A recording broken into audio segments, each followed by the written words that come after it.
causas, consequências e prevenção do uso de maconha. E convidamos hoje Dr. Maurício Fiore, bacharel em Ciências Sociais, mestre em Antropologia Social pela Universidade de São Paulo, doutor em Ciências Sociais pela Universidade Estadual de Campinas, pesquisador do Centro Brasileiro de Análise e Planejamento, SEBRAP, editor da revista Platô, membro fundador do Núcleo de Estudos Interdisciplinares sobre Psicoativos e autor de diversos trabalhos sobre a questão do uso de drogas. Bem-vindo.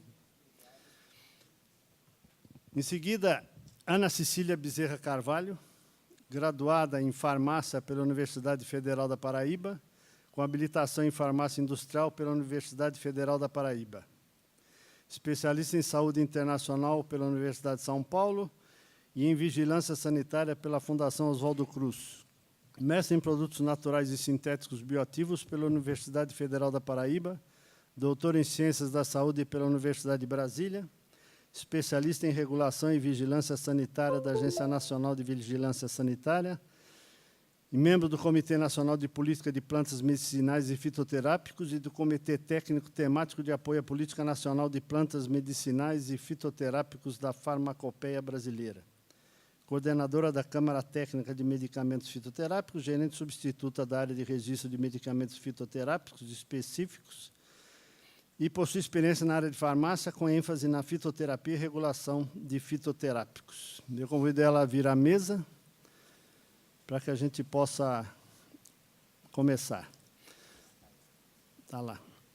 Dr. José Eduardo Martelli, ele não vai, teve um problema em São Paulo hoje, então ele não vai comparecer, e o doutor de Aulas da Costa Ribeiro, ele está a caminho, então eu apresento ele mais tarde.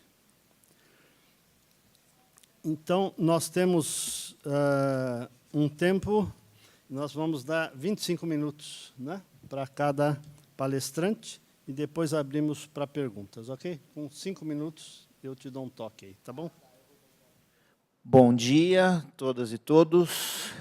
Agradecer muito ao convite do Conselho Federal de Medicina, aqui representado pelo Dr. Lotufo.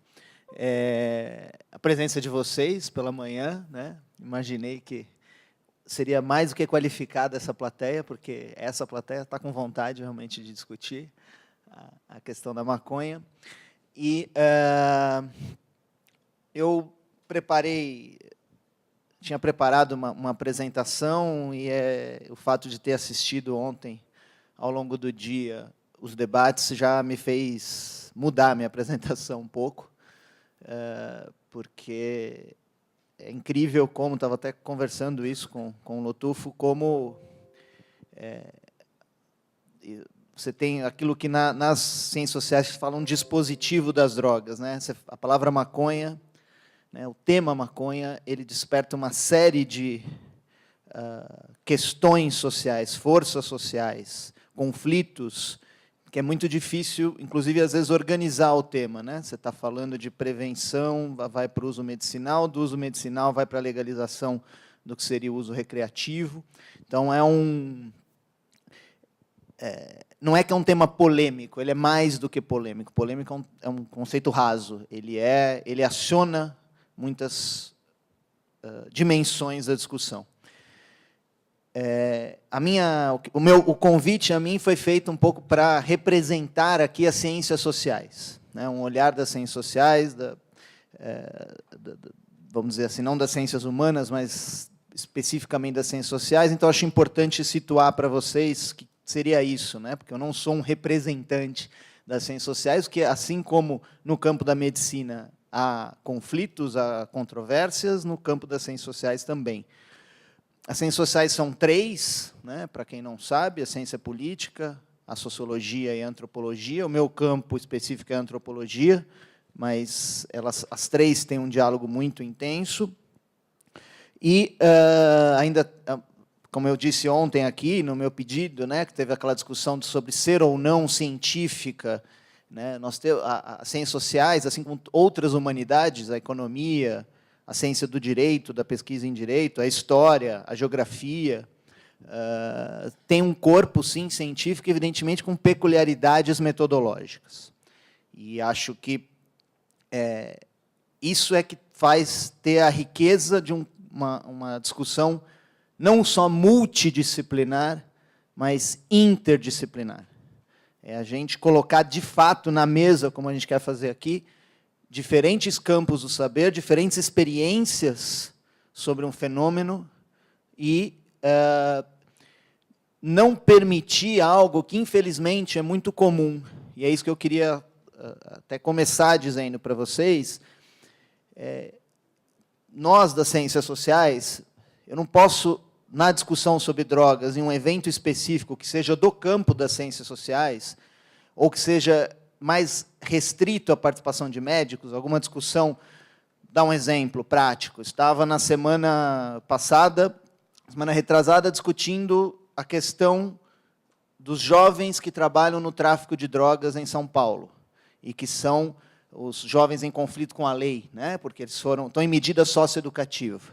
E era uma pesquisa sobre como esse trabalho, porque é um trabalho, como se dá essa noção de trabalho, crime com esses jovens. Era uma discussão que basicamente juntava sociólogos, assistentes sociais, psicólogos, e não tem um caráter médico ali, não tem uma preocupação, não é exatamente a saúde, mas a saúde tem que estar presente na discussão, e seria muito irresponsável de quem está ali ignorar, por exemplo, o que foi colocado em diversas mesas ontem sobre danos na saúde mental, danos à saúde pneumológica, danos cognitivos. O fato de eu não ser do campo médico não me autoriza, não deveria me autorizar, a descredenciar o conhecimento produzido num campo científico de saúde ou médico. E o contrário também, eu acho que tem que ser verdadeiro, para seguir a lógica. E isso não acontece na prática.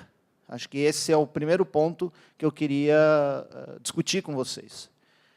Infelizmente, no tema drogas, não é só uma separação entre o contra ou a favor da legalização, ela existe. Mas há uma separação, de fato, dos campos científicos que conversam muito pouco a partir de consenso que você tem. Então, se eu dei esse exemplo, que ocorre, quer dizer, as pessoas discutem o tráfico de drogas, por um lado, e discutem os danos à saúde por outro, e esses dois campos não se conversam. Não se conversam de verdade. Assim. Então, assim como... eu tenho um problema com os encarcerados por tráfico de drogas. Nós temos um problema muito sério com isso. A prisão no Brasil é um problema muito sério. O encarceramento não pode ser ignorado. Mas eu não posso só discutir política de drogas, que termina encarcerando essas pessoas por tráfico, ignorando a questão de saúde pública. Eu não deveria poder fazer isso.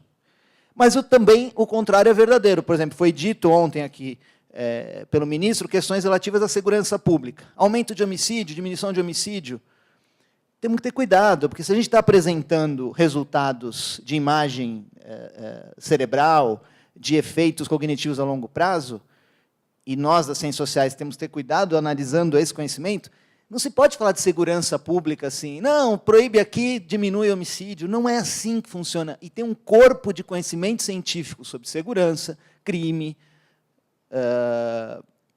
tráfico, pobreza, religião, que já é muito amplo, que já é muito consistente. Né? Os cientistas sociais trabalham nesses campos há muito tempo. Nós temos um Fórum Brasileiro de Segurança Pública, que reúne especialistas em segurança pública, a maior parte deles das ciências sociais. Muitos são policiais, inclusive. Então, o campo da segurança não pode ser evocado a partir de categorias não científicas, se nós queremos uma discussão científica. O campo da saúde tem que ter cuidado, porque já há um acúmulo de conhecimento, e o contrário também. Não sei se está ficando claro onde eu quero chegar com vocês. Mas isso é muito, porque senão a gente muitas vezes patina. É evidente que, para um médico, não necessariamente para o médico, mas, enfim, quem trabalha diretamente atendendo dependentes ou pesquisando efeitos a longo prazo da maconha, vai ter como a luz, o norte do seu pensamento, o cuidado com a saúde mental, o cuidado, o tipo de efeito, a gente estava conversando aqui, os casos de surtos psicóticos induzidos por cannabis. Só que, na hora que a gente vai discutir tráfico de drogas, então, como é que a gente faz essa ponte? Eu acredito que é possível fazer. É isso que eu... assim, se tem uma mensagem principal para dar para vocês aqui, é essa. Assim, eu acho que tem faltado, para além de uma conversa entre posições políticas diferentes, que também é relevante, uma conversa interdisciplinar, de fato, onde haja respeito pelo corpus científico de outras disciplinas e o que a gente sabe sobre isso, sobre drogas. Então, nas ciências sociais, a maconha ou o uso de qualquer substância psicoativa, drogas, enfim, é tratado como, primordialmente, como um fenômeno social. Por que fenômeno? Porque ele é regular. Né? Foi dito aqui ontem, é meio chavão, mas é isso. Se você pega as ciências que estudam a história, né, a própria historiografia, e as ciências que estudam as organizações, a forma de organização social humana, o consumo de drogas é regular, ele é perene. Né? Então, ele é um fenômeno social. Ele é um fenômeno social tal qual é a religião, tal qual é a organização política. Ele é um fenômeno. E a ciência social se constituiu como campo quando ela conseguiu tornar essa reflexão objetiva. Objetiva em que sentido? Tratando isso, não de maneira neutra, mas tratando com distanciamento científico. Eu não julgo um fenômeno, eu entendo um fenômeno. Eu preciso entendê-lo. Não há neutralidade. É evidente, você vai estudar o fenômeno, um dos clássicos da formação da sociologia é um estudo sobre suicídio. Eu acho que o pessoal da saúde mental deve conhecer. Um sociólogo fez, Émile Durkheim, já um estudo aí que está um século mais ou menos. Ele estudou do ponto de vista psicológico? Não. Ele estudou o suicídio como um fenômeno social porque ele é recorrente em todas as sociedades e há padrões. E nesses padrões você encontra algumas... Né, ele buscou formas de explicação do fenômeno, formas de tornar o fenômeno inteligível. Com o uso de drogas é a mesma coisa. Quando a gente estuda como fenômeno, você começa a perceber que... Por que a gente está discutindo maconha aqui e não está discutindo os opioides? Por que nos Estados Unidos, que tem um consumo alto de maconha, tem hoje uma das grandes crises da saúde pública é a morte por opioides? Por que essas substâncias foram, de alguma forma, eleitas para serem proibidas, perseguidas, e outras ficaram de fora? Por que hoje a maconha vive um boom cultural, um boom econômico? Isso nós temos nas ciências sociais um ferramental para perceber que, para além do uso, você tem fatores sociais envolvidos. Quem usa maconha? Quando usa? Que classe social que usa? São todas? Mas eles usam da mesma forma? No Brasil, historicamente, a maconha está associada a que grupos sociais? Por que o Brasil... Né, inclusive, eu estava lendo a publicação do CFM, estava lá, fala um pouco dos Estados Unidos, e como os Estados Unidos... até discorda um pouco, dizendo que houve um crescimento do problema da maconha, e em 1937 os Estados Unidos, então, proíbe a maconha. É um pouco mais complexo que isso, né? Tem que lembrar que em 1933 houve o fim da lei seca, e muito do que estava envolvido na perseguição ao álcool, toda a estrutura burocrática envolvida se direcionou a outra droga. Toda uma discussão, vários trabalhos sobre isso, como se deu essa escolha, mas o Brasil proibiu maconha antes. A nossa lei, os americanos vinham restringindo a maconha, que tem uma peculiaridade política diferente. Eles são uma federação de fato, nós nunca fomos uma federação de fato na política. Então, os estados tinham regras, eles impõem, quando os americanos querem impor a proibição de algo, eles sempre colocam pelo ponto de vista tributário. Então, a maconha tinha uma proibição que era assim, você tem que pagar 1000% de imposto. Então, ninguém, de fato, já era proibido, mas de direito, não. Em 37, fica proibido de direito. Mas no Brasil era desde 34. Então, por quê? O que a nossa história tem a ver com isso? Tem a ver com quem usava maconha aqui.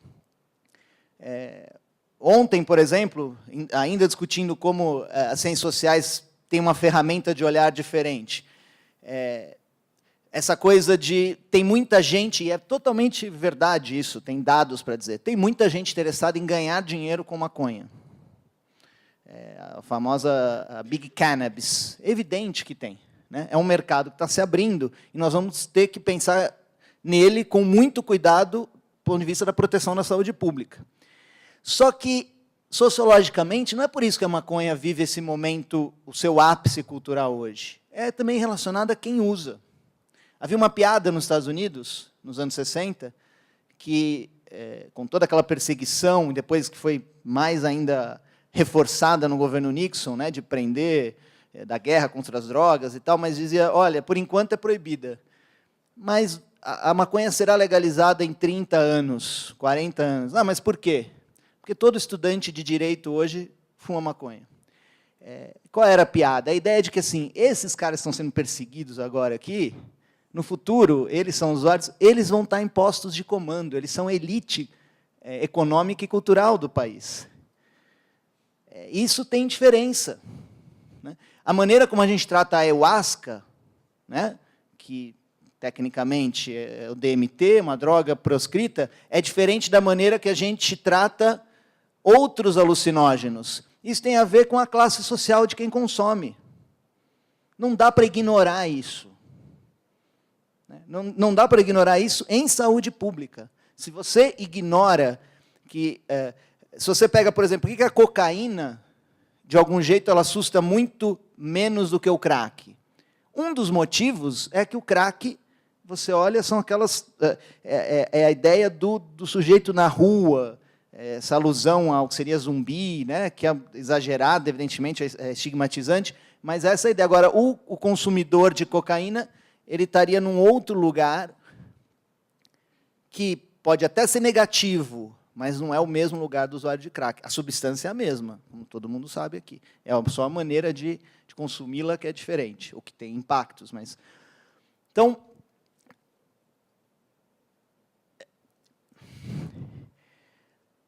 eu acho que a contribuição não é das ciências sociais, mas é preciso separar também com clareza que quando a gente vai discutir num fórum e o CFM tem um papel público, nós estamos olhando para o Estado.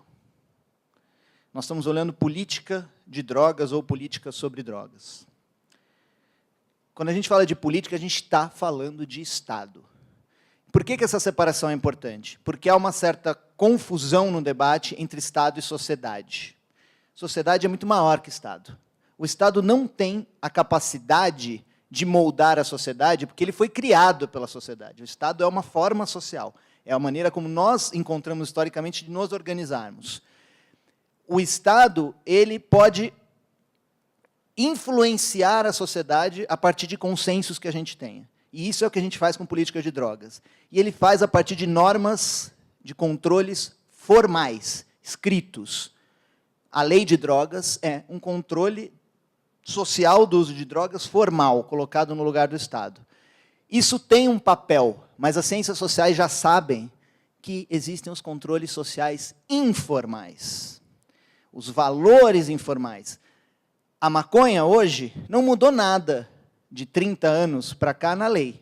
A lei mudou em 2006, mas continua proibida, certo? Continua proibida no Brasil, continua proibida na maior parte dos países. Mas a maconha não é a mesma.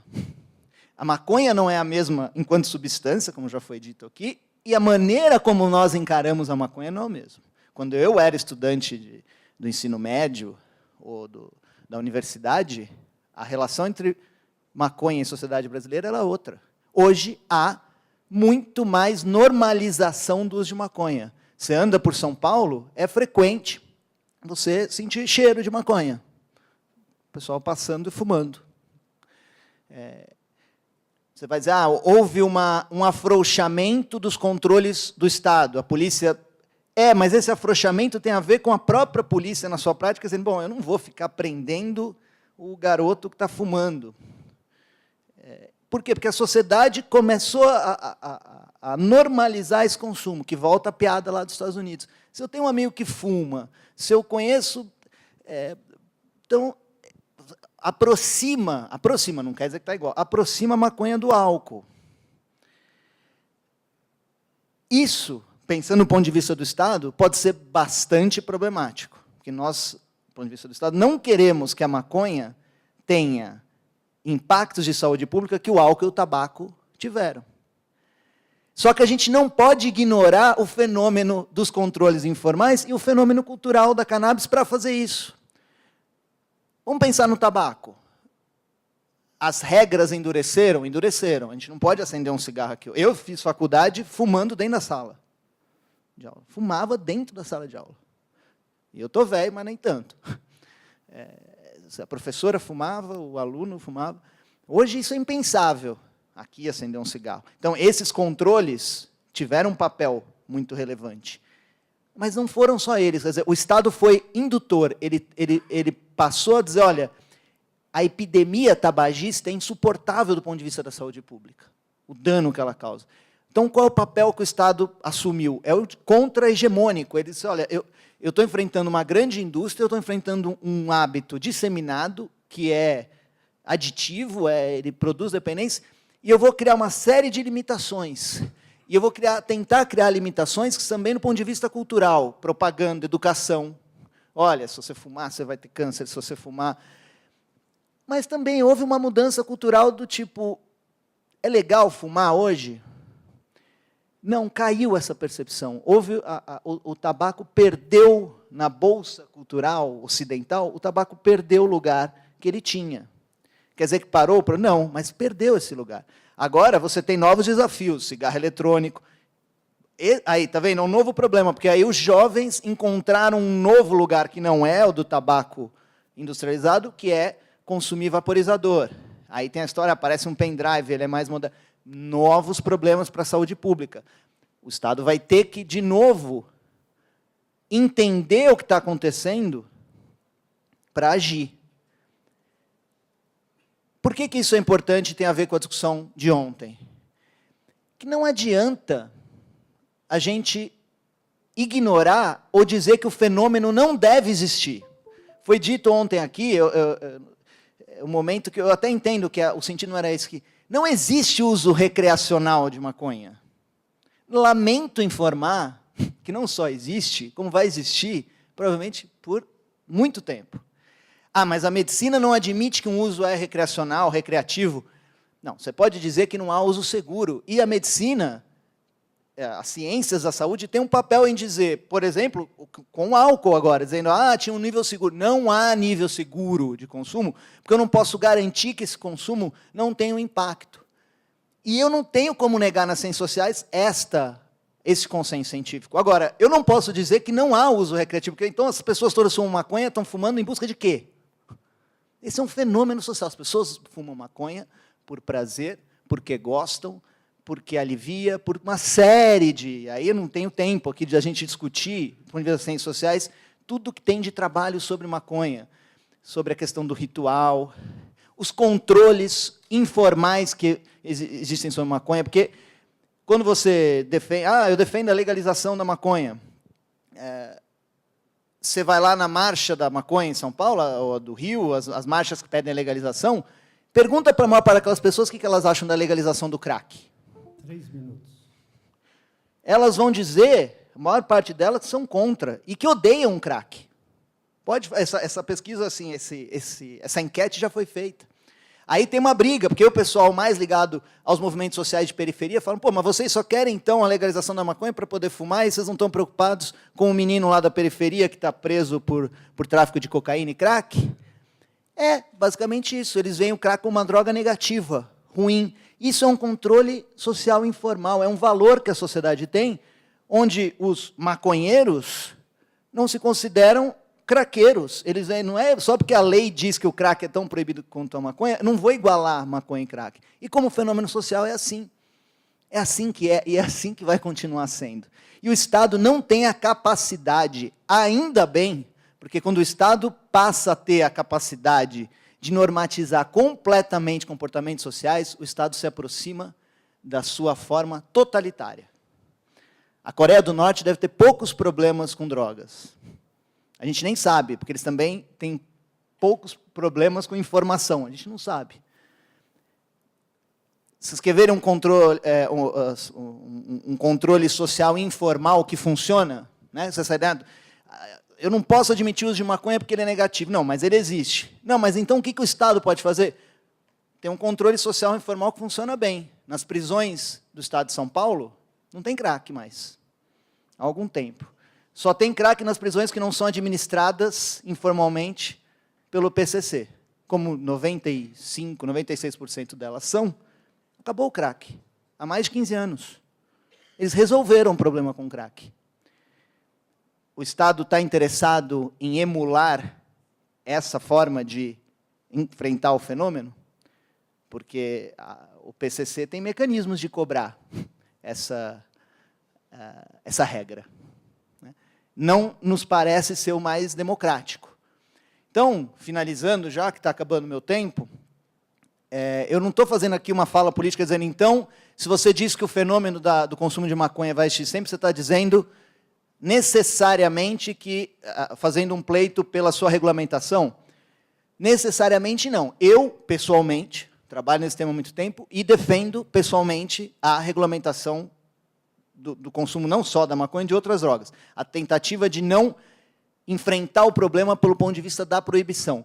Mas mesmo que nós não concordemos com isso e não tem problema, eu acho que a gente deveria, aqui num fórum como esse, partir de um consenso que, quando tiver o fórum sobre álcool, quando a gente sentar, não vai ter essa polêmica toda com relação a, assim, vamos proibir o álcool ou não, vai? Não, mas vai ter consenso do tipo, vamos regular a publicidade, vamos aumentar a fiscalização de vendas para menores, vamos aumentar a lei seca do trânsito, por exemplo. Então, a gente pode partir de um pressuposto que o fenômeno do consumo de maconha, ele veio para ficar, ele é ascendente e que isso nos coloca questões para o Estado sérias. E aí, na nossa discordância, e é totalmente plausível o argumento de que é perigoso demais para legalizar. É totalmente plausível. Muitas vezes, eu estou sincero nisso, quando eu ouço o Valentim, o Ronaldo, que eu ouço, várias vezes eu me pergunto, que eu estou falando, nossa, às vezes eu acho que eles têm razão em muitas coisas. Eu me questiono. E aí eu penso, não, mas...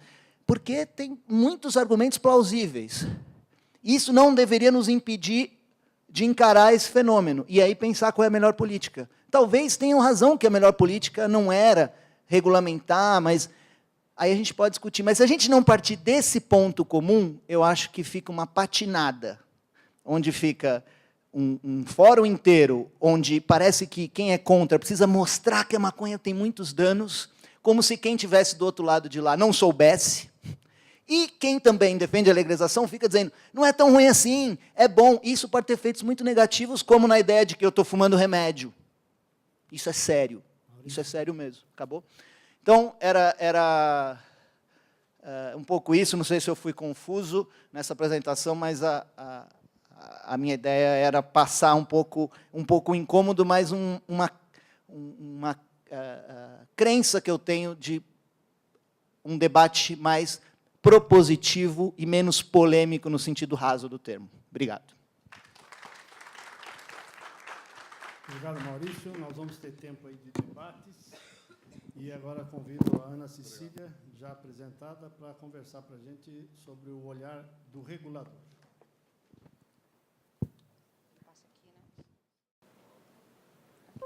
Bom dia. Tá bom dessa altura? É um prazer estar aqui, então eu agradeço muito em nome da Anvisa. Eu peço desculpas que eu não pude estar ontem. A Anvisa está bem lotada esses dias, está difícil sair. Mas é muito bom estar aqui hoje, ver várias pessoas queridas e conhecidas e discutir um pouco esse tema que, para nós, é muito importante. Eu não sou especialista em medicamentos controlados, eu trabalho na área de registro de medicamentos, mas a Anvisa entendeu que esse fórum seria mais uma questão de avaliação de risco-benefício, de segurança e eficácia de medicamentos registrados e avaliados pela Anvisa com a cannabis. E, por isso, preferiu mandar alguém da área de registro, alguém da área de controlados. Então, eu estou decorando ainda todas as leis da área de controlados, mas vai dar certo, vamos ver. Só isso para explicar um pouco todo mundo na Anvisa que trabalha na regulação de produtos controlados. São várias áreas. A Anvisa tem várias caixinhas que muitas vezes não conseguem se comunicar bem, mas que, nesse assunto, eles estão bem ligados, porque foi criado um grupo de trabalho só para discutir a cannabis. Tá? Toda a cadeia envolve essas várias áreas aqui. Essa é a Gerência Geral de Fiscalização, que é quem autoriza qualquer indústria que for produzir medicamentos a partir de cannabis. Também tem que autorizar farmácias, tanto comerciais quanto de manipulação. Se um dia for regulamentada a manipulação de produtos à base de cannabis, não existe essa discussão nesse momento. Tem a COPEC, que é a Coordenação de Pesquisa Clínica. Então, qualquer produto que venha a ser registrado, ele tem que passar por todos os estudos não clínicos e clínicos que demonstrem sua segurança e eficácia. Então, também, antes de chegar na gente, o estabelecimento vai estar autorizado e as pesquisas clínicas serão autorizadas antes de sua regulamentação. Chega na nossa área, que é a área de registro, que é quem vai autorizar o produto para o mercado, e a gente vai ver as diversas formas de autorizar esse produto para o mercado. Depois da autorização, tem uma área que faz o controle do produto no mercado. A gente já tem um medicamento registrado até hoje no Brasil, à base de cannabis, e que fique claro que não é só um medicamento, porque a Anvisa só quis um medicamento. É porque foi o único que foi pedido até hoje. Há muita pressão, às vezes, na mídia, que não foi liberado um medicamento para a epilepsia, não foi liberado tal coisa. Só que não foi pedido. A Anvisa é uma agência reguladora. Ela só autoriza ou não o que é pedido por alguma indústria farmacêutica. Só foi pedido um medicamento até agora, ele comprovou a segurança e eficácia e foi liberado no mercado. Tem ainda a área que controla o preço do medicamento, que é, depois do registro, tem que ser autorizado também o preço do produto no mercado brasileiro. Se nossa área decidir indeferir um pedido de registro, tem uma área que a empresa tem o direito de recorrer contra essa decisão e talvez reverter a decisão. E, por fim, tem a diretoria colegiada da Anvisa, que é quem decide tudo em última instância. Seja um recurso, seja uma resolução que vai impactar. A diretoria nos deu uma demanda de trabalhar numa norma específica para a cannabis. E eles estão agora demandando o que será feito com essa norma específica. E, por cima, e mais relacionado a esse assunto do que todas as outras, tem a gerência de produtos controlados, que é a doutora Renata, a diretora, ela mandou um abraço, ela que me indicou para estar aqui hoje. E eles quem fazem toda essa questão da regulamentação, de trocar qual é a lista da cannabis, ou do CBD, ou do THC. É feito aqui na Gerência Geral de Produtos Controlados. Então, qualquer produto advindo da cannabis na Anvisa é um medicamento controlado e vai ter que, por alteração, alterar também as portarias que regulamentam o uso de medicamentos controlados. A Anvisa tem normas também de priorização de registro. O produto que foi pedido até agora, ele foi priorizado, teve uma análise rápida em relação aos outros e já está no mercado. Esse aqui é só um quadro geral da nossa área. Essa é a Gerência Geral de Medicamentos. Existem áreas específicas para os medicamentos sintéticos, que seriam aqui. Uma área de medicamentos biológicos, onde estão hoje os radiofármacos, e a nossa área que trata de medicamentos fitoterápicos, antroposóficos, antihomiotóxicos, homeopáticos, gases medicinais, medicamentos específicos de baixo risco e notificados. Ou seja, tudo que não é novo, genérico, similar e biológico é tratado lá na gerência, na GEMESP. Tá? A Anvisa é uma agência reguladora, então ela só pode regulamentar o que é previsto pela legislação nacional, em leis e decretos. É esse que eu falei que eu estava decorando, que não é o meu assunto do dia a dia. Então, esses slides são da GPCOM, eles que me passaram e pediram para apresentar. Então, a gente tem que seguir a Convenção de 61, que é o decreto, vocês já devem ter discutido aqui, 54.216, e o 79.388. Os dois estabelecem que o uso é proibido, a não ser para fins exclusivamente científicos e medicinais. E é nisso que a Anvisa trabalha e regulamenta. Tá? Então, não existe discussão dentro da Anvisa de liberação geral de cannabis. Liberação que a Anvisa pode fazer e pode discutir é do uso medicinal de um produto ou até de isenção de registro de um determinado produto, mas apenas para fins científicos e medicinais. Porque nós temos que cumprir todas essas convenções internacionais, do qual o Brasil é país signatário. Não foi a Anvisa que decidiu isso, foi o Congresso Nacional e a Presidência da República. Em nível infralegal, existe a portaria 344, infelizmente eu não sei até onde vocês discutiram ontem. Essa é a portaria que define quais são os medicamentos controlados no Brasil. Ela é uma portaria antiga, de 98, publicada quando ainda nem existia Anvisa, mas que é constantemente atualizada. Tá? Ela é quem define quais são as listas, a lista A, a lista B, a lista C, a lista E e F, que são onde estão o THC e a maconha. A maconha hoje é uma planta proibida no Brasil, e os seus derivados, já havendo algumas alterações, como a gente vai ver no futuro. A última atualização é a 246, que foi publicada em 2018. As normas maiores da Anvisa são chamadas RDCs, que é Resolução de Diretoria Colegiada, e elas sempre vêm aqui depois com o ano da publicação. Isso está alterando agora, mas, por enquanto, essas que vocês vão na apresentação ainda são assim. Tá? A gente tem também instruções normativas, resoluções específicas. Mas sempre esses assuntos que são mais importantes são publicados na forma de RDC. Essas foram as atualizações na 344 que mais impactam na questão da cannabis, né? A RDC 3, em 2005, excluiu o canabidiol da lista de proibidos, incluiu na lista C1. A lista C1 são outras substâncias controladas. Houve também uma exceção na lista E de substâncias proibidas para a publicação da RDC 217, que é que prevê a importação excepcional de medicamentos contendo canabidiol e outros canabinoides. E tem também a exceção para os medicamentos registrados na Anvisa derivados da cannabis, em concentração de, no máximo, 30 mg de THC e 30 mg de CBD. Ou seja, qualquer empresa que pedir um registro na Anvisa, ele vai poder registrar, desde que comprove a segurança e eficácia. Se não estiver dentro dessas especificações, essas especificações serão alteradas. Não é a lista que proíbe o registro, é o registro, é a comprovação de segurança e eficácia do medicamento quem modula essa lista aqui. Isso aqui foi publicado logo depois da aprovação do primeiro medicamento no Brasil. E essa alteração foi feita por meio da RDC 130, em 2016. E ela deixa bem claro que podem, sim, ser autorizados os medicamentos pela Anvisa e que eles só podem ser prescritos por prescrição médica. Dentre outras especificações, como o controle pelo SNGPC, o controle na farmácia em que esse produto é comercializado. Porque as convenções internacionais também estabelecem que, sendo permitido o uso, esse uso tem que ser todo controlado. Então, legalmente, é o que a gente tem hoje. Agora não está passando. Para que lado eu aponto? Agora foi. Voltando para o registro de medicamentos, só para entender como é que se dá a segurança e eficácia de um medicamento que seja registrado no Brasil a partir da cannabis. Também tem definição legal, está na lei que nenhum produto comercializado no Brasil com fim medicinal pode ser vendido antes de registrado no Ministério da Saúde, que passou essa atribuição para a Anvisa, em 99. Tá?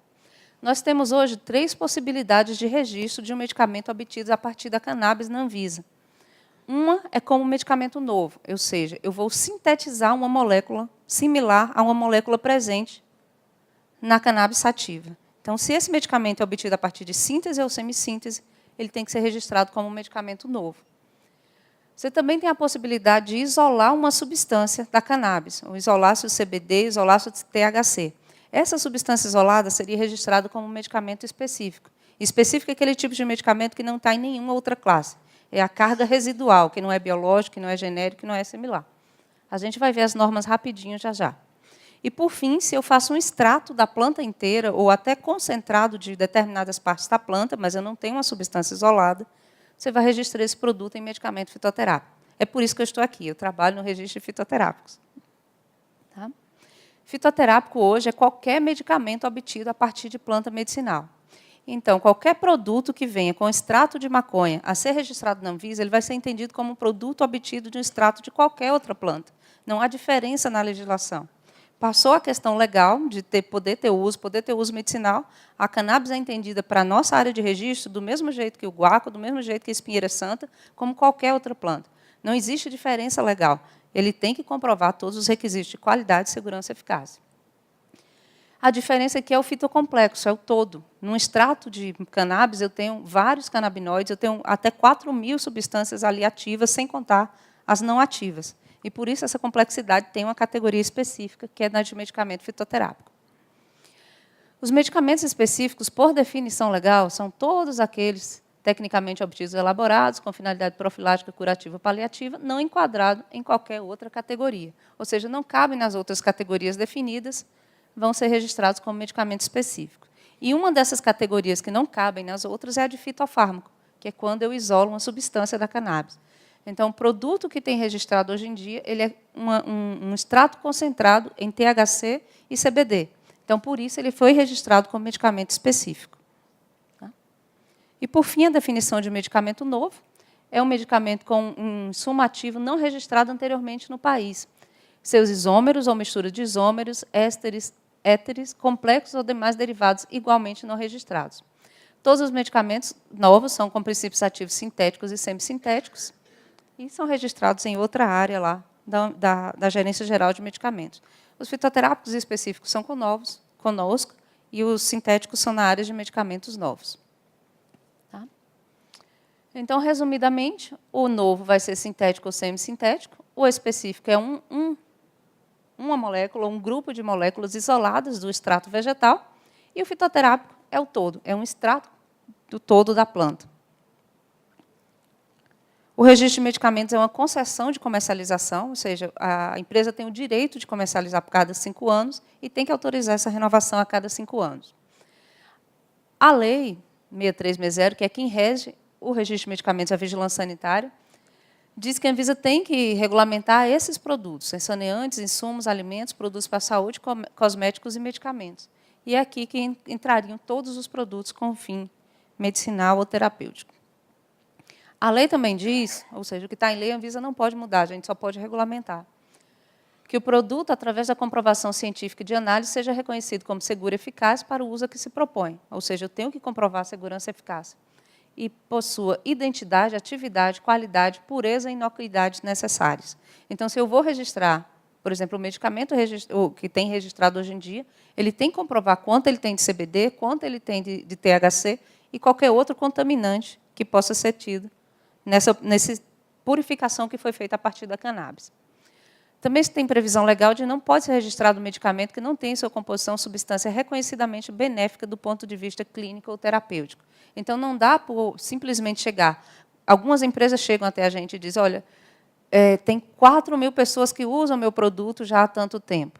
Não, isso não é suficiente, dizer que a população utiliza cannabis desde antes de Jesus Cristo. Não é assim que se comprova a segurança e eficácia. Existem modos de comprovar, esses modos são padronizados, do mesmo modo que um medicamento novo. O que a gente entende para o registro de um medicamento novo é o mesmo aplicado para a cannabis. Você tem que passar por todos os estudos não clínicos e clínicos. E, tratando-se de um produto novo, ou seja, qualquer um que nunca foi registrado no Brasil, é necessário que sejam oferecidas amplas informações sobre sua composição e seu uso, para avaliação da sua natureza e determinação do grau de segurança e eficácia necessário. As empresas que vão produzir, elas têm também todos os requisitos de produção controlados, não é só o medicamento. Existem normas publicadas para as indústrias, que a gente chama de boas práticas de fabricação, elas têm que estar autorizadas, ter autorização de funcionamento e as boas práticas de fabricação. Se for produzir medicamentos fitoterápicos dinamizados e específicos e novos, seria essa norma RDC 17. Tem uma norma específica para se um dia a cannabis foi entendida como um produto tradicional, que hoje não é, que é a RDC 13, e tem também norma para a fabricação da matéria-prima. Então, quem produz a matéria-prima também é controlada pela Anvisa, que é a RDC 69 de 2014. A avaliação de um registro ela é muito abrangente, ela vê tudo. Então, a bula que você recebe em casa, num produto, a bula que você prescreve, a embalagem é avaliada letra por letra. Todos os dados do medicamento, desde a restrição de venda, onde ele pode ser comercializado, é avaliado individualmente no registro de cada produto. Não é só segurança, eficácia e qualidade. A gente vê a estabilidade, a embalagem, a restrição de venda e vários requisitos. O nome também, tá? A Anvisa também define, discute junto da empresa um nome.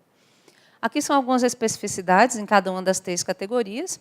O medicamento novo, a norma exige todo o que a gente chama de DMF, que é todas as características em relação ao insumo, como aquele insumo foi obtido, como que foi dada a extração, a sintetização daquela substância. Tratando-se de uma substância sintética, eu tenho que entender sua estrutura e quais são os contaminantes, as propriedades físico-químicas, e tenho que entender também todo o processo de síntese dessa molécula. Em específicos, é diferente. Eu vou concentrar aqui na etapa de extração, já que é uma substância isolada, do fitofármaco. E as metodologias, equipamentos e solventes que foram utilizados nessa extração a partir da planta. E no fitoterápico, que é um extrato da planta, eu vou ter que ter toda a caracterização do fitocomplexo. Eu tenho que saber a origem da planta, controles da planta e seus derivados. Vou ver também contaminantes, porque é uma planta, então eu posso ter mais micro-organismos do que uma substância sintética.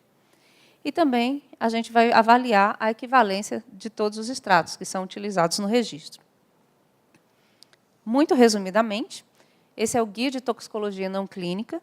Ele foi publicado para sintético, mas vai ser publicado um guia específico também para fitoterápicos. E nesse guia estão todos os testes que devem ser feitos antes ou concomitantemente aos estudos clínicos. Então, você tem que passar por espécies roedoras, não roedoras, um número de espécies, antes de submeter o produto ao ser humano. Esse aqui é o guia específico de fito, que está agora em fase final de publicação. Ele traz todos os testes, estudos de genotoxicidade, de carcino, toxicidade de doses repetidas, dose única, tudo isso está definido na legislação. Passando por todas as etapas de estudos não clínicos, se vocês quiserem, pode ficar para a apresentação depois, não precisa anotar, não precisa tirar foto. Iniciam-se as etapas de estudos clínicos. Esses estudos clínicos têm que ser previamente aprovados pela Anvisa. Então, a gente está atendendo muitas empresas que estão chegando lá e dizendo, olha, eu quero registrar cannabis. Então, ele vai lá e desenha um protocolo, discute esse protocolo de estudo junto com a Anvisa. Isso tudo está na RDC 39. Tá? Se tiverem tempo também, é de leitura bem interessante para entender todas as etapas, né, do estudo de fase 1, que é um estudo menor, com pessoas saudáveis. Depois submeter pessoas saudáveis àquele medicamento.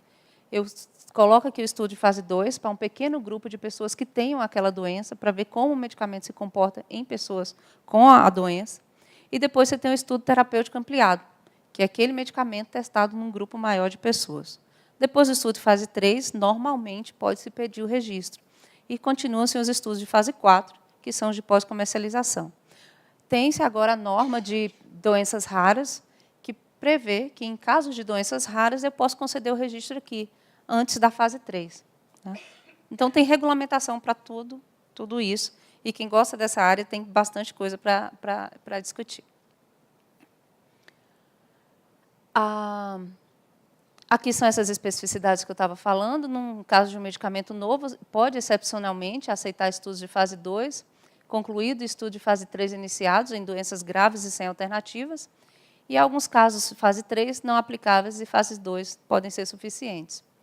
Para medicamentos específicos, você tem a regra geral, que é fazer todo o não clínico e o clínico, e tem algumas exceções na 24, mas essas não se aplicam para cannabis. Os estudos têm que ser feitos com o produto específico que se quer registrar.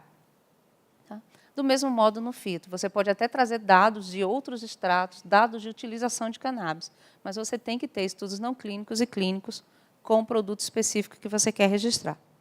Depois de registrado o produto, é feita a farmacovigilância, que a Anvisa acompanha a utilização do produto, a norma RDC 4, de 2009, e a fiscalização nas empresas que produzem esses medicamentos e acompanhamento dos relatos de eventos adversos.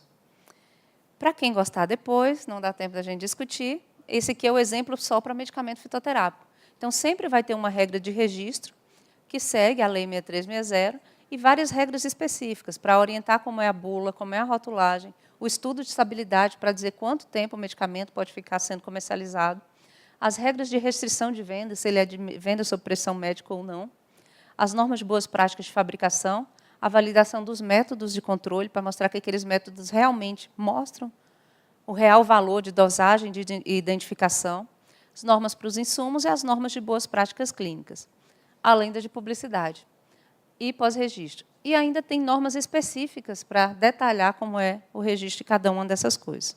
Então, isso é para fito, tem também para específico, tem também para medicamento novo. Vamos agora para o registro específico da cannabis. Tá? Como eu já comentei anteriormente, no Brasil, para o registro, a gente encara a cannabis como qualquer outra planta medicinal. Como ela não é tida como uma planta de uso tradicional, então eu não posso comparar a cannabis, por exemplo, com a espinheira santa. Eu fiz um mau exemplo no início. Porque o Brasil tem regras para produtos que são tradicionais, que são produtos que são entendidos como para doença de menor gravidade. Então, se eu tenho uma doença de menor gravidade e eu tenho dados de tradicionalidade, ou seja, eu uso essa planta há mais de 30 anos na população e eu consigo demonstrar esse uso seguro e efetivo na população há mais de 30 anos, eu posso isentar etapas de estudos clínicos. A cannabis, todas as indicações que a gente recebeu até agora, nenhuma foi de uso de menor gravidade. Então, todas as indicações da cannabis, até o momento, sendo para doença de maior gravidade, a gente não pode liberar nenhum dado de comprovação de segurança e eficácia por tradicionalidade. 5 então, minutos. tá perto. É como se eu estivesse registrando, sei lá, melão de São Caetano, uma planta que não é tida como tradicional no Brasil. Certo? Não tem nenhuma restrição, mas também não tem nenhuma facilidade por ser o seu uso tradicional. Nós temos vários documentos auxiliares ao registro, que vocês podem obter ou consolidar de normas no site. Já tem um método para controlar a qualidade em farmacopeias, então vê que o mundo todo está trabalhando, está regulamentando a cannabis.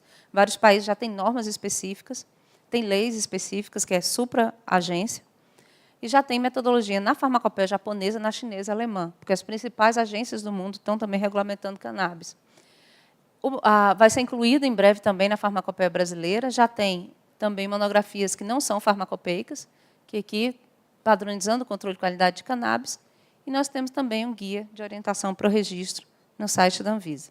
É só para que, se alguém gostar do assunto, continuar discutindo, porque não dava em 20 minutos passar por tudo. A situação atual agora, para concluir, nós temos apenas um medicamento específico registrado, porque foi o único que foi pedido. Ele foi priorizado e já está liberado para o comércio. Esse medicamento é indicado para uso apenas sob prescrição médica de adultos, para o tratamento sintomático da espasticidade moderada a grave relacionada a ela, em pacientes adultos não responsivos a outros medicamentos. Ele foi concedido assim porque ele foi pedido assim pela indústria. Não é a Anvisa quem define a indicação. Quem pede o registro é quem diz, esse produto é indicado para isso. A gente só verifica se ele realmente tem aquela comprovação. E temos diferentes empresas hoje tentando registrar em todas as 3 categorias. Tá? Essa aqui é a RDC 17, de 2015, que permitiu, enquanto não tem produtos registrados para todas as indicações, após grande pressão popular, que você, em caso individual, você quer usar um produto de cannabis no exterior e não tem registro no Brasil, você pode fazer importação para você, para uso próprio, a partir da prescrição do médico. Ela foi publicada em 2015, por demandas que começaram na Anvisa desde 2014, e trata do acesso excepcional, trazendo os critérios mínimos para importar produtos comercializados em outros países. Para importar, é preciso o cadastramento do paciente, tudo isso está estabelecido nessa norma aí no site da Anvisa. O cadastramento é feito a partir de um laudo médico, falando da necessidade de usar esse produto que não tem registro no Brasil, um termo de responsabilidade que é assinado pelo paciente e acompanhado da prescrição médica. Então, todo o acesso expandido, não é um acesso expandido, todo esse acesso de produto não regulamentado é a partir da orientação do médico. É ele quem decide se o paciente poderá ou não utilizar esse produto. Tá? Até hoje, né, desde 2015, já foram autorizados mais de 4.288 importações e 200 pacientes estão cadastrados na Anvisa. A quantidade de receitas que recebemos veio de 910 médicos prescritores no Brasil. Isso tem aumentado bastante desde 2015, como vocês podem ver aqui, a cada ano. Essa é a situação atual, num total de 6.312 autorizações, até hoje já foram dadas para importação de produtos. E essas são as principais doenças em que foi autorizado o uso de produtos não registrados no Brasil. Então, para a epilepsia, que é a grande maioria, doença de Parkinson, neoplasia maligna, transtornos dos tecidos moles, esclerose múltipla e por aí vai. Vocês ficam com a apresentação depois. Só chamando a atenção que a agência não reconhece nenhuma dessas indicações. Essas indicações não foram avaliadas. A pessoa tem uma autorização para importar a partir da prescrição médica. Então, a Anvisa não está dizendo que a cannabis serve para isso. Ela te libera, se você precisa usar o produto e não tem o registro no Brasil, porque nenhuma empresa pediu até hoje, então você tem o direito de usar, tá? A partir da autorização do seu médico. Isso não é uso compassivo, é uma autorização específica para cannabis e só para cannabis, não tem para nenhum outro produto no Brasil. Só terminando o ensino e pesquisa, a pesquisa pode ser feita com a cannabis e qualquer derivado da cannabis. A única coisa que continua proibida no Brasil pela legislação é o plantio aqui. Então, se você quer pesquisar, você tem que importar, seja a cannabis, sejam seus derivados.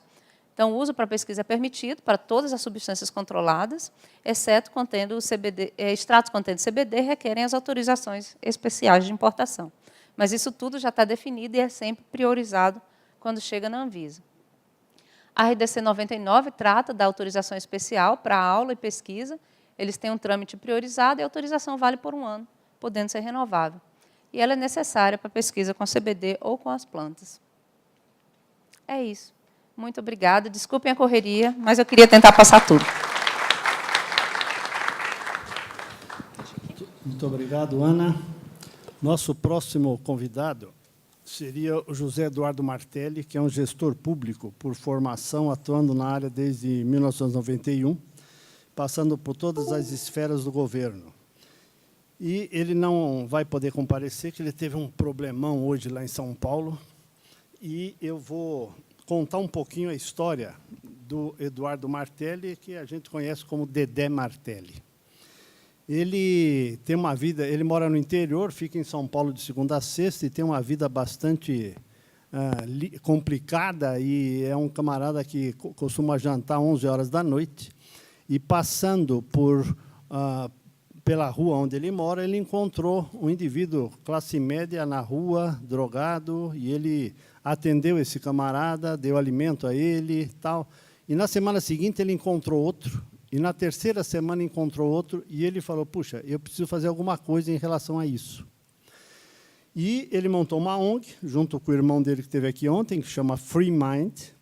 E por que eu estou falando desta ONG? Por que nós convidamos alguém de uma organização social para falar aqui? Porque, se a gente olhar a luta antitabágica, não fomos nós, médicos, que fizemos 40 milhões de pessoas pararem de fumar no Brasil. Não fomos.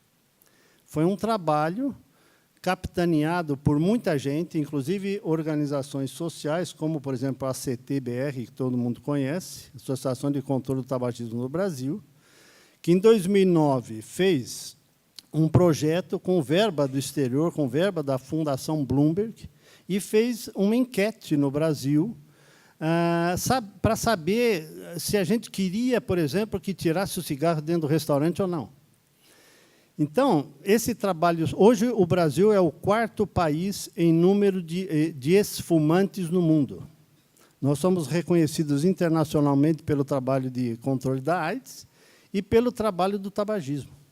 Então, eu estou querendo mostrar a importância das organizações sociais nessa luta também. Quer dizer, eu trabalho com tabagismo desde 2015. Eu acho que no meu ambulatório passaram 4.000 tabagistas, dos quais 2.000 pararam de fumar, e 2.000 continuam fumando. Então, não fomos nós médicos que fizemos isso, ajudamos, é óbvio, mas a organização social é bastante importante nesse sentido. Quem trabalha com tabaco, como eu, trabalha com as outras drogas. Quer dizer, quando a gente fala aqui, a gente vê um congresso, a gente já sabe o que vai falar, porque as coisas são repetitivas. Eu estive num congresso na Europa no ano 2000, onde um grupo de médicos estava tornando os hospitais da Europa ambiente livre do tabaco. Ou seja, até o ano 2000 se fumava dentro dos hospitais europeus. E eu trouxe esse material para cá e demorei 4 anos para tornar o Hospital Universitário da USP ambiente livre do tabaco, que foi em 2005. Apanhei bastante, né, no sentido, porque os médicos atendiam fumando, né?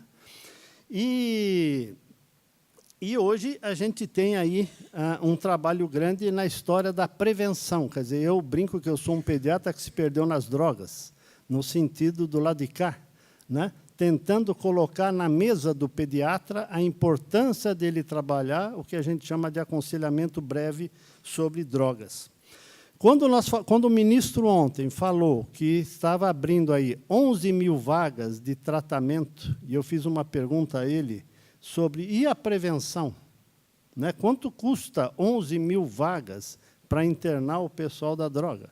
E, em 10 segundos, ele respondeu, não, mas o pessoal está morrendo, né? Então, eu tenho que tratar esse pessoal. Só que, se eu não tratar, se eu não fizer a prevenção, o que acontece? Eu vou continuar tendo mais gente para internar e essa fila não termina. Então, quando se fala... eu convidei o Valentim Gentil para fazer uma palestra para os internos, os alunos de medicina lá da Faculdade de Medicina da USP. E sempre tem aquela mesma coisa que a gente assistiu aqui um pouco, quer dizer, tem aquele aluno, por exemplo, que ele quer derrubar o professor, por exemplo. E o Valentim estava colocando aí a questão da droga em geral, do risco, etc. e tal, e o aluno comentou com ele o seguinte: mas, doutor, açúcar também faz mal? E o senhor não está falando mal do açúcar? Eu falei, meu Deus, como é que o Valentim vai sair dessa aqui, né? E ele falou o seguinte: sabe o que é, meu filho? É que eu nunca vi alguém ter um surto psicótico comendo açúcar. Então, a gente precisa separar um pouco as coisas, né? Quer dizer, o conselho aqui, abrir um espaço para a gente para a gente ouvir a visão social, né? Para a gente ouvir de ciências sociais. E eu aprendi te ouvindo, óbvio, né? Então, a gente precisa estar aberto. Eu aprendi também, ouvindo aí a regulação, mas o problema da droga, eu acho que é muito mais embaixo. Eu fui chamado numa escola de 2.500 alunos para fazer uma palestra para os pais. Uma escola classe A em São Paulo, uma prestação de mais ou menos R$3.000, R$3.500 por mês. De 2.500 alunos, tinham 30 pais assistindo essa palestra, né? Eu fui em outra escola, onde as freiras expulsaram 4 alunos. Nessa escola de 400 alunos, tinham 150 pais, porque os alunos foram expulsos por estar portando droga, né? Agora, nessa escola, onde tinham 25 pais, me chamaram, contei isso ontem, por causa de uma delação premiada de um aluno, onde identificaram, através do WhatsApp dele, uma rede de distribuição de drogas dentro da escola, feito por alunos do ensino médio, que podem sair, almoçar e voltam. E eu fiz uma reunião com os pais. A escola perguntou, o que você faria? Eu falei, olha, ou se expulsa os alunos, ou chama eles para conversar, e chama as famílias para conversar. Eu sou mais favorável a conversar com as famílias. Então, reuniram as 10 famílias que já sabiam que os filhos estavam traficando droga na escola. E eu expus algumas coisas para eles ali e perguntei o que eles estavam achando. E um dos pais comentou assim: eu vou tirar minha filha dessa escola porque ela aprendeu a usar droga aqui. E eu perguntei, o senhor vai levar sua filha para onde? Quer dizer, qual é a escola hoje que não tem esse tipo de problema? A segunda família falou assim, eu gostaria que a escola expulsasse o meu filho, porque daí ele iria aprender. E eu perguntei, mas o que o senhor vai fazer antes da escola? E o terceiro me assustou mais ainda. Ele falou o seguinte, não converso com meu filho há 8 meses. Tivemos uma briga, saímos no tapa, a gente não se fala mais. Então, o problema da droga, eu acho que está muito mais embaixo. Então, a gente precisa rever aí o que se falou ontem do AAA não do álcool, mas os 4 As, né? Aquele amor, etc. e tal, está faltando realmente na sociedade. Então, a gente tem que aprender e a gente tem que trabalhar junto, todas as áreas. A regulação, ciências sociais, parte médica, porque isso que vai fazer a força para a gente conseguir, talvez, num futuro, diminuir os problemas de saúde e chegar a conclusões científicas de que a gente pode usar a maconha, o óleo da maconha ou o canabidiol para muitas coisas que hoje a gente não conhece. Eu vou, então, abrir para o nosso último palestrante, doutor Diaulas da Costa Ribeiro, doutor em Direito, pós-doutor em Bioética Médica, desembargador do Tribunal de Justiça do Distrito Federal e Territórios, ex-membro do Ministério Público do Distrito Federal, membro da Comissão de Direito Médico do CFM e membro da Comissão Nacional de Revisão do Código de Ética Médica. Por favor, bem-vindo. O senhor tem 25 minutos para a sua exposição. Gritarei.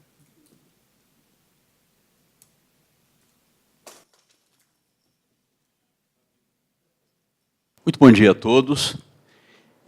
Me pediram que fizesse uma fala sobre a posição do Poder Judiciário, do sistema de justiça, com relação às drogas. E eu, então, peguei uma referência que é um modelo muito preconizado entre nós, como excelente, que nós deveríamos copiar, que é o modelo português. Fala-se de uma forma muito repetitiva que Portugal descriminalizou as drogas para uso pessoal e que este modelo, portanto, é um modelo muito adotado e muito correto, e que Portugal resolveu todos os problemas da droga a partir do momento em que descriminalizou. Nós temos aqui algumas questões semânticas e algumas questões fáticas. As questões semânticas, a primeira delas é a palavra descriminalização. Quando nós falamos no Brasil em descriminalização, a primeira impressão que nós temos é que liberou geral, numa linguagem popular, não é mais punido e etc. Mas não é bem isso que ocorreu em Portugal. As infrações em Portugal são as infrações criminais, os crimes propriamente ditos, mas eles têm uma segunda classe de infrações, que são as chamadas contraordenações. As contraordenações normalmente têm natureza administrativa, mas elas têm consequências jurídicas. Existem sanções para as contraordenações. O que a lei portuguesa de 2000 fez foi revogar uma lei de 93 que punia como crime o porte de drogas para uso pessoal e passou a punir esta mesma conduta com uma outra previsão jurídica sancionatória chamada contraordenação. Não é liberação total. Portugal avançou um pouquinho mais. As contraordenações têm tradição também de passarem pelo sistema judicial. Algumas delas podem ser julgadas por juízes. Entretanto, no caso da droga, foi criada uma autoridade administrativa para tratar da aplicação de sanções àqueles que são apanhados com droga para uso pessoal, considerando para uso pessoal, inclusive, o número de dias mínimos, máximo, e a quantidade de droga diária para esse número máximo de dias com a droga. Essa autoridade está fora do sistema judiciário, é uma autoridade administrativa que aplica sanções que podem ser admoestação, podem ser prestação de alguns serviços, frequentação de cursos, mas pode ser uma multa de natureza financeira, uma multa em dinheiro, que em Portugal se chama coima. Tirou, portanto, do sistema judiciário o problema da droga, mas não deixou de punir. Continua sendo punido. Pode ser levado à polícia? Pode. Não para ficar detido, mas para ser identificado, para saber onde é que mora, para saber quem é a pessoa, para identificar se a droga portada estava dentro do limite máximo para uso no período fixado pela lei, e cumpridas essas exigências, feito esse registro, essa pessoa não fica detida, ela é liberada. Mas essa pessoa pode ser levada à polícia para a prestação de endereço, nome, identificação e etc. E, a partir daí, o processo é enviado para uma autoridade administrativa que vai, ao fim e ao cabo, aplicar uma sanção que não é de prisão e tem natureza administrativa. O recurso contra esta decisão, aplicada por uma autoridade administrativa, vai para o Poder Judiciário. Mas, se a parte não recorrer, aceitar a sanção administrativa, termina no âmbito administrativo. Mas quando Portugal fez isso, em 2000, nós começamos a dizer que o Brasil é que precisava fazer isso, que isso aqui é bom, que Portugal tal e tal. Essa onda aqui, muito justa, por sinal, de que Portugal está na crista da onda, literalmente lá na Praia da Nazaré, está todo mundo na crista da onda, não é? Ela parece que é uma realidade muito distante do Brasil, mas não é. O Brasil fez a mesma coisa sem o ajuste, mas a cara é a mesma, a essência é diferente, a cara é a mesma. O Brasil também, nessa lei de 2006, que é a nova lei antidrogas, que já foi mencionada aqui, eu já vi que outros palestrantes já falaram sobre questões jurídicas, o Brasil tirou a pena tradicional do porte de droga para uso pessoal. O Brasil criou aqui a figura do crime sem pena. Uma coisa é descriminalizar, é deixar de ser crime. Pode passar a não ser nada, pode passar a ser uma contravenção penal e pode ser uma infração administrativa. Então, nós temos o processo de descriminalização em que anda de cima para baixo, do mais grave, que é o crime, para uma solução menos grave, que pode ser até a não punição penal. Nós temos um exemplo fácil de ser compreendido. Dirigir sem carteira de motorista já foi contravenção penal. Depois do Código atual de Trânsito, passou a ser uma infração administrativa. Então, houve um processo de transformação de uma infração penal numa infração administrativa. Ela pode ser criminalizada também, mas num outro contexto. Sozinha é infração administrativa. O porte ilegal de arma sofreu o contrário. Era uma contravenção penal, que é uma infração penal de menor tamanho, e passou a ser crime. Então, aqui houve uma criminalização de uma conduta que já era punida com o nome de uma infração chamada contravenção penal. Essa lei de 2006 não alterou a categoria infracional do porte de droga para uso pessoal. Continuou sendo crime. Isso quer dizer que a solução jurídica está dentro do Poder Judiciário e dentro do Ministério Público e passa pela polícia. Mas as penas não estão no padrão tradicional de penas que nós estamos acostumados, como, por exemplo, a pena de advertência.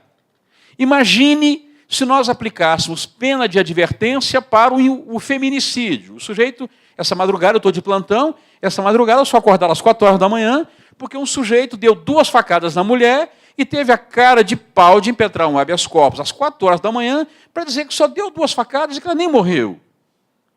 Eu dizia assim, tá bem então, só dou 2 facadinhas, eu vou lhe dar uma advertência. Igual a gente faz para o filho da gente pequeno, não faça mais isso. Isso é advertência. Então, criou a pena de advertência sobre o efeito da droga. Olha, tudo que o professor estava falando há pouco tempo. Comer açúcar não dá uma convulsão, não dá um quadro de surto psicótico. Então, cuidado que droga pode dar. Prestação de serviço à comunidade, muito raro. Nós dificilmente aplicamos esta pena para casos triviais da primeira vez e etc. Aplicamos mais a segunda, que é mais pedagógica. Uma medida de comparecimento a programa ou curso de natureza educativa, um curso educativo. Essas, portanto, são penas que não existem no sistema criminal tradicional.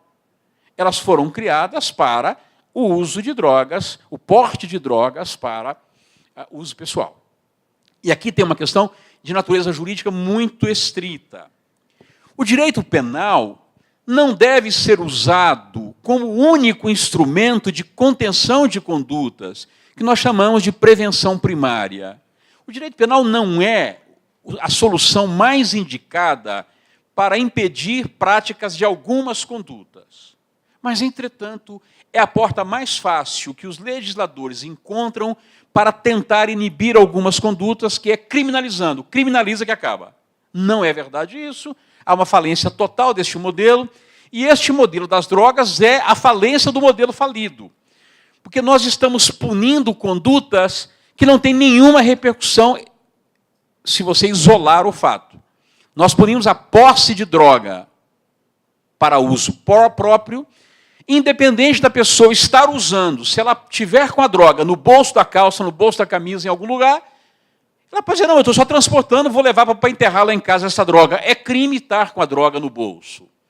Este não é um modelo muito correto de criminalização, porque a pessoa estar com a droga em si, em quantidades moderadas, típicas de um uso pessoal, não traz nenhuma consequência jurídica e nem fática. Essa pessoa não está fazendo nenhum mal em transportar e em possuir essa droga. Mas alguém tem que ter uma certa lógica. Mas se alguém não vai usar, para que está possuindo? Eu estou possuindo porque eu sou colecionador de droga. Tem gente que coleciona cartucho de arma de fogo, projétil de arma de fogo ainda não disparado. É crime hoje ter um projétil no seu bolso. Você que tem um projétil, guarda um projétil de uma arma da Segunda Guerra Mundial, ou um projétil de uma arma 38. Se você for apanhado pela polícia, é crime. Mas espera um pouquinho, eu não tenho arma, nunca tive arma, não pretendo, só tenho um projétil que eu guardo de coleção. É crime. Se a polícia entrar na sua casa e encontrar esse mesmo projétil na sua casa, guardado, é crime.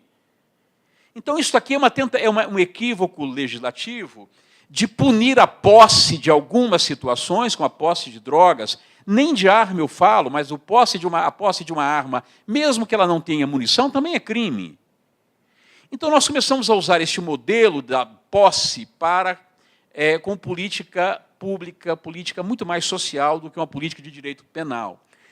O modelo de drogas não foi... As penas abrandadas, tanto em Portugal quanto no Brasil, não tiveram a finalidade de incentivar o uso, nem de abrir para o uso, mas, ao contrário, de transferir a solução do direito penal clássico para outras esferas, como, por exemplo, a esfera do tratamento, a esfera do cuidado, porque não é cadeia que vai resolver problema de usuário de droga como era no passado. Mas nós não estamos desenvolvendo alternativas para este modelo, porque os nossos modelos de prevenção, a prevenção primária, neste caso, é impedir que haja acesso à droga, que haja um encantamento pela droga. E aí a escola é um local fundamental para a prevenção primária, mas tem que começar cada vez que passa mais cedo. A segunda política de prevenção, em termos jurídico-penais, é você não permitir que quem usou se torne um usuário. Quem teve contato com a droga se torne um usuário frequente, até um adicto, por exemplo. Essa é uma segunda política de prevenção.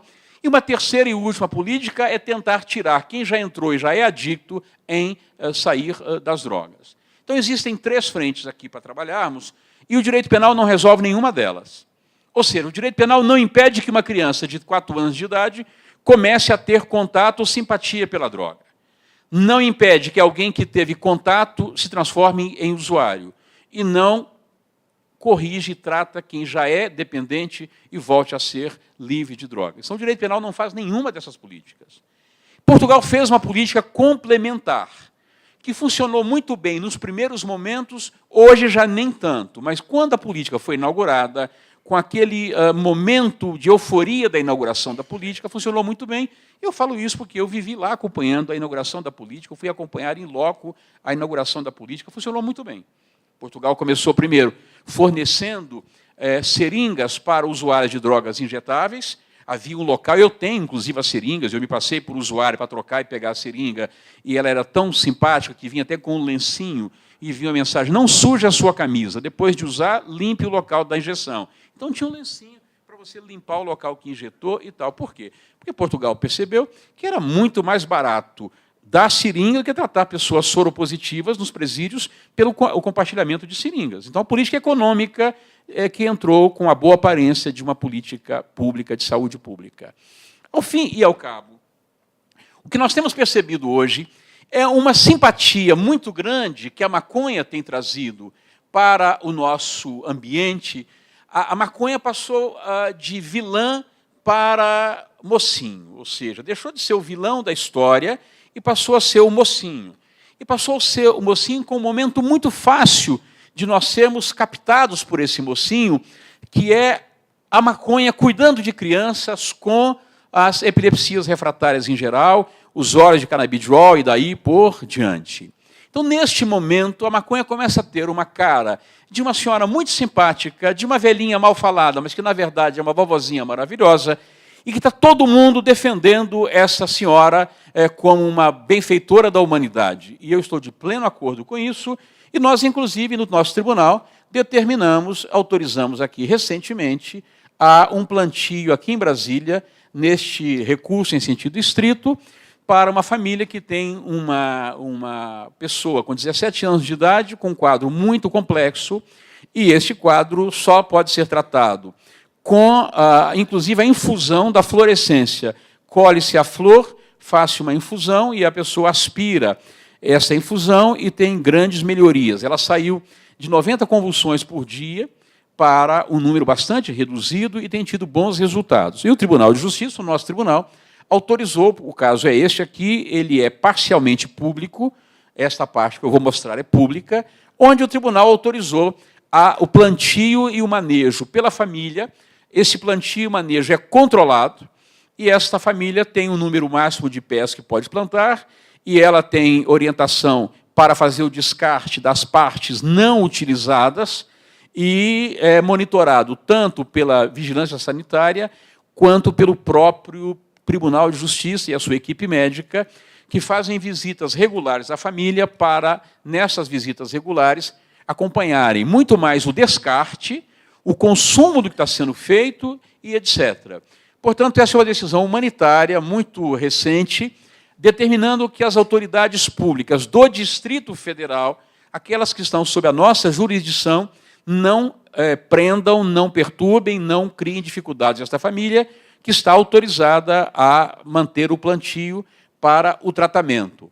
A Polícia Federal foi incluída nesse processo, ela foi excluída, porque, primeiro, não se trata de tráfico internacional, segundo, não se trata mais de importação de sementes, a importação de semente é também tratada como tráfico de drogas, mas a leitura que nós fizemos é que a importação de semente, por si só, em pequena quantidade, não é crime, portanto, há aqui mais um detalhe, a semente não tem nenhum dos elementos que nós perseguimos na punição da maconha, basicamente o THC, a semente não tem nenhum desses elementos, portanto, entendemos que importar a semente não é crime, mas essa é uma situação complexa, até porque não passa pelo nosso julgamento, quem julga essa matéria é a Justiça Federal, e o tribunal, portanto, tem dado esta contribuição para este caso. Resumindo e concluindo, nós passamos a ter a maconha como uma grande aliada da humanidade. Trata principalmente crianças com epilepsias refratárias, e nós estamos de pleno acordo com isso. Entretanto, nenhuma das políticas para as drogas que nós preconizamos passa, na nossa posição, pelo aumento do consumo. Ninguém está dizendo que nós somos favoráveis a soluções como esta não tem nada a ver com consumo criminoso, nunca passou pela nossa cabeça isso. Mas isso é fruto de uma construção, não tem lei dizendo isso, foi uma construção que o CFM deu uma grande contribuição, a Anvisa se encarregou de destruir, mas a resolução do CFM foi um marco nesta história. A posição da Anvisa com relação à resolução do CFM, a resolução do CFM perdeu todo o sentido depois da nova regulamentação feita pela Anvisa. Tem o seu mérito, tem o seu valor, mas a resolução do CFM perdeu o sentido de ser em quase tudo, mas foi um marco pioneiro, principalmente ao definir o que é o uso compassivo de duas medicações, o que é um ato inédito de definir o uso compassivo como o tratamento com duas medicações. Nós não temos o menor interesse em aumentar o consumo, o Poder Judiciário não é favorável a isso, mas o Supremo Tribunal vai julgar no dia 5 de junho se a posse de maconha para uso pessoal é ou não crime. Já começou o julgamento em 3 votos já proferidos, com a morte do ministro Teori Zavascki, que havia pedido vista, o processo foi transferido para o ministro Alexandre de Moraes, que colocou em pauta, vai a julgamento dia 5 de junho. A pergunta que muitos deverão fazer, e com a resposta eu pretendo terminar, é se o Supremo pode fazer isso. Se o Supremo pode substituir o seu papel de julgar pela substituição por uma política pública e ele impor uma lei nova, como está fazendo com a criminalização da homofobia e como já iniciou com relação à descriminalização do aborto. Falando em termos jurídicos, não é esse o papel do Supremo. Entretanto, o Supremo brasileiro tem espaços de ativismo judicial bastante considerados e me parece que este será mais um processo a ser julgado no sentido de descriminalizar o uso o porte da maconha para drogas. Tem, dentre os votos proferidos, há limitações à maconha e há um que é geral, do ministro Gilmar Mendes, que descriminaliza praticamente todas as drogas. Mas a tendência é de que se comece com a maconha. A pergunta final, que deverá ser respondida pelo próprio Supremo, e eu não tenho nenhuma hipótese de aventar qual será a resposta, é se eles vão apresentar uma segunda alternativa para tentar reprimir de alguma forma, como, por exemplo, fez Portugal. Descriminaliza, mas tem uma alternativa administrativa. Esta solução, eu confesso que não sei o que o Supremo vai decidir. Mas se tudo caminhar como estão direcionados os votos já proferidos, é possível que acabe a punição geral para o porte, para uso pessoal, para posse, para uso pessoal, e não tenha qualquer consequência. É esperar para vermos, não sei o que vai acontecer. Se me perguntarem, como professor, não como juiz, eu estou subordinado ao Supremo, que o Supremo disser eu cumpro. Agora, como professor, pesquisador desta matéria, eu entendo que nós deveríamos fazer isto em 2 tempos. descriminalizar, mas ter uma política de liberação com mais responsabilidade, com mais avaliação, com mais critério, porque nós temos uma solução fácil, mas nós não temos nenhuma solução para o fornecedor. Não vamos punir quem estiver possuindo, mas de onde é que vem a droga? Ele vai comprar de quem? Tem na farmácia? Tem na padaria? Quem é que pode vender? Porque é muito interessante descriminalizar se você não tem um fornecedor dentro do Estado legal. Então, a solução de descriminalizar me parece, sem críticas ao Supremo, eu não posso fazer isso, seria punido, inclusive, com severa, e aí seria quase uma punição criminal, desafiar o Supremo nesta matéria. E o Poder Judiciário é tão hierarquizado quanto o Exército. Então, um sargento não fala mal de um general. Mas eu penso que descriminalizar sem solucionar quem vai fornecer é resolver o problema pela metade. Portanto, é não resolver o problema. Porque o problema da droga não está na posse, o problema da droga está no tráfico, é na origem. O grande crime, eu fico vendo nos jornais, metade dos presos brasileiros estão presos por droga. Isso não é bem verdade. É verdade na medida do pequeno traficante, sim, mas esse já quase não vai para a cadeia, o pequeno traficante não pega a pena que dá prisão. Se ele for primário, a pena do pequeno traficante não dá prisão, ele já entra em regime aberto. O grande traficante, nós sabemos que dificilmente é preso, porque eles são os homens por trás da estrutura do crime, não se põe a mão neles, mas precisava ter uma política para o tráfico. E me parece que não é solução descriminalizar sem resolver quem vai fornecer. E poderíamos ter uma infração administrativa. Ah, mas continua do mesmo jeito. Não, não continua do mesmo jeito. Portugal não continua do mesmo jeito. Tira do sistema judiciário e coloca numa área de educação, de prevenção para a saúde, que talvez seja a solução mais inteligente. Mas eu resumo e concluo. No dia 4 de setembro deste ano, dia 4 e 5 de setembro deste ano, véspera do feriado, claro, nós vamos realizar o 9º Congresso Brasileiro de Direito Médico do CFM. E confirmamos ontem a vinda de uma médica do Uruguai, que está muito envolvida no sistema do Uruguai, para nos relatar o que é verdade, o que é marketing, o que é mentira. Então, nós temos que ouvir pessoas que estão vivendo realidades como a do Uruguai para sabermos se deu certo ou se é fantasia. Porque, por detrás disso, há interesses muito escusos. Existem movimentos hoje muito interessados na liberação da maconha, porque está percebendo que a proibição do cigarro é uma questão de tempo. E se não é proibição total, a redução do consumo do cigarro é algo factível e real. Então, na medida em que se reduz o consumo do cigarro, está se criando um ambiente favorável, amigável, para o uso de maconha. Eu não sei se será trocar 6 por meia dúzia ou trocar algo ruim por algo muito pior.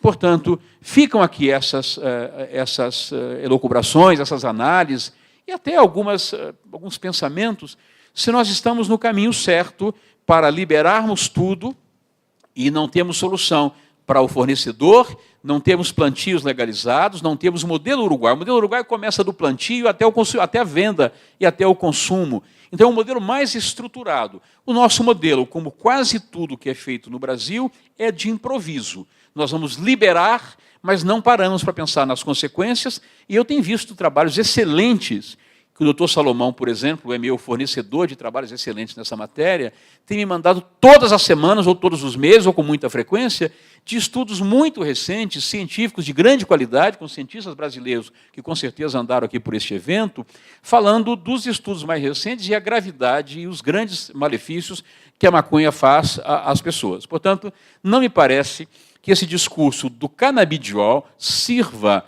como simpatizante para THC. São coisas diferentes, mas que são tratadas no mesmo concurso.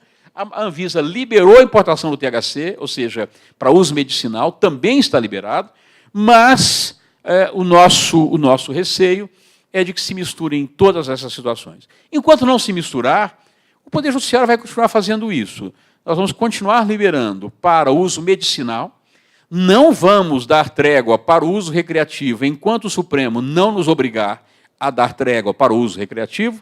A solução de descriminalizar vinda pelo Supremo não me parece a melhor porta, como não me parece a melhor solução liberar o aborto pelo Supremo, como também não me parece solução punir a homofobia pelo Supremo. Entretanto, Nós sabemos que esses 3 temas não passam no Congresso Nacional, que tem bancadas muito organizadas contra esses 3 temas, mas pelo menos a maconha poderia ficar fora do debate ideológico, religioso, e nós poderíamos debater isso com mais racionalidade. Enquanto ninguém tem racionalidade nesta matéria, é hora do Poder Judiciário, enfim, dar uma martelada, porque se não tem solução para o cidadão, é o Poder Judiciário que tem que tomar a decisão. Me parece que não é a solução, mas é a solução possível. Muito obrigado a todos e espero que tenham atendido.